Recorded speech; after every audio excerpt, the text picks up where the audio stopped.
Welcome to the Getty Museum. In the next few minutes, we'll give you a glimpse of the works of art here and how the museum is organized. We're very, very glad you're here, especially after all these years of planning and building a new museum. We've been building the collection too, so there's a lot for you to see. We hope you'll see it in your own way, in your own time, and we hope that this film will help you plan your visit.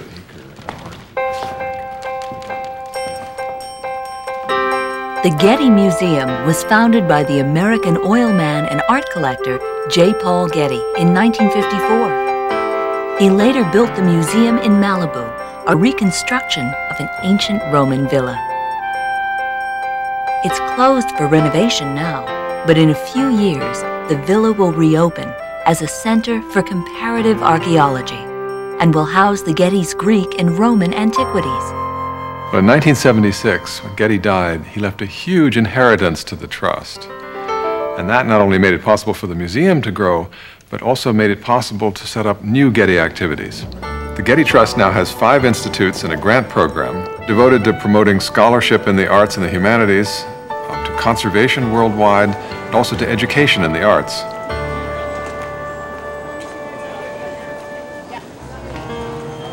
The new museum has views of Los Angeles, the mountains, and the ocean. It was designed by the architect Richard Meyer. Built of Roman travertine, metal panels, and glass, the buildings capture the California light and frame vistas of interior spaces.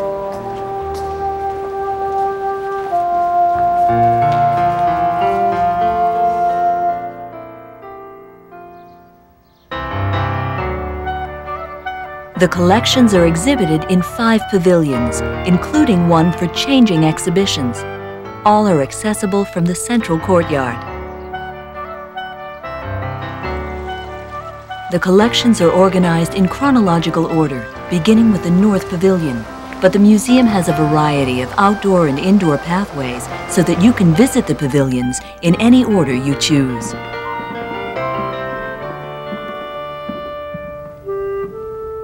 As you walk through the galleries, remember, this is a specialized collection. We don't have art from every culture or from every time period. Instead, we've chosen to collect in 7 areas, building on the original collection of J. Paul Getty. In the sculpture galleries, you'll see figures in bronze and marble.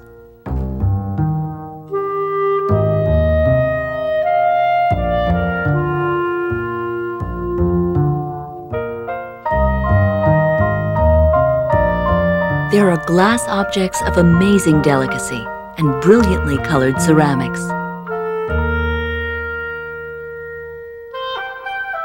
In the manuscript galleries, you plunge into the art and life of the Middle Ages. Often made for churches or royal patrons, these books were written and decorated or illuminated by hand.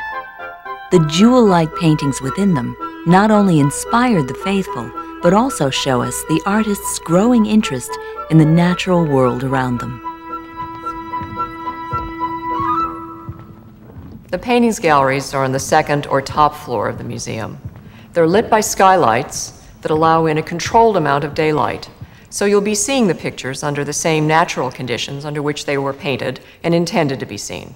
You can see it's about this violent ocean just smashing into the side of that ship. Well, one of the things I like people to keep in mind when I take people through the galleries is the historical context that they've come from. Some of these paintings were made for churches, and they have powerful religious messages. Some of them were made for powerful nobles and have political messages. Others, perhaps, just for personal enjoyment. So I like people to think a little bit about, well, who are these made for, and what place do they come from, what the purpose of the paintings might have been. In the gallery of paintings from Venice in the 1700s, you'll see pictures brought home by travelers to Italy, expensive souvenirs of a once-in-a-lifetime journey.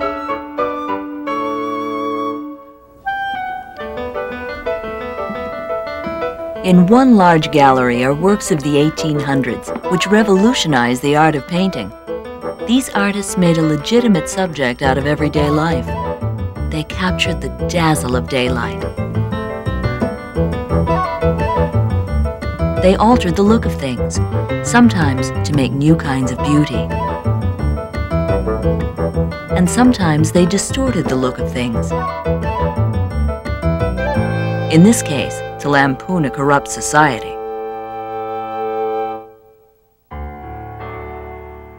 In the drawing collection, you'll see how artists have used this expressive medium to develop their ideas, while other drawings are finished works of art in themselves.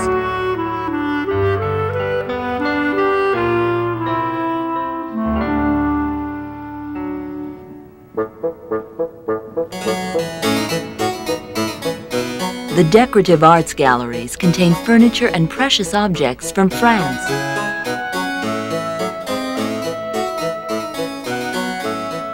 Much of it made before the Revolution, when kings and other well-to-do patrons spared no expense for their own delight. You'll see 4 reconstructed rooms from grand French residences of the 1700s, with their original paneling restored. Making this furniture often involved a collaboration of many different craftsmen.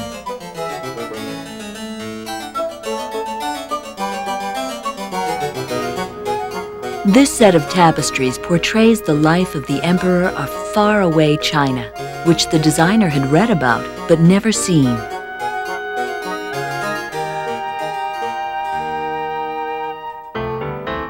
In the galleries for photographs, you'll see works from the birth of photography in 1839 to the present.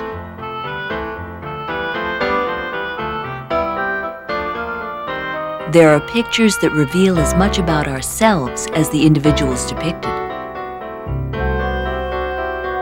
and poetic images that seem to make our dreams visible. Besides enjoying the art, your visit here can include other experiences, such as relaxing in the garden.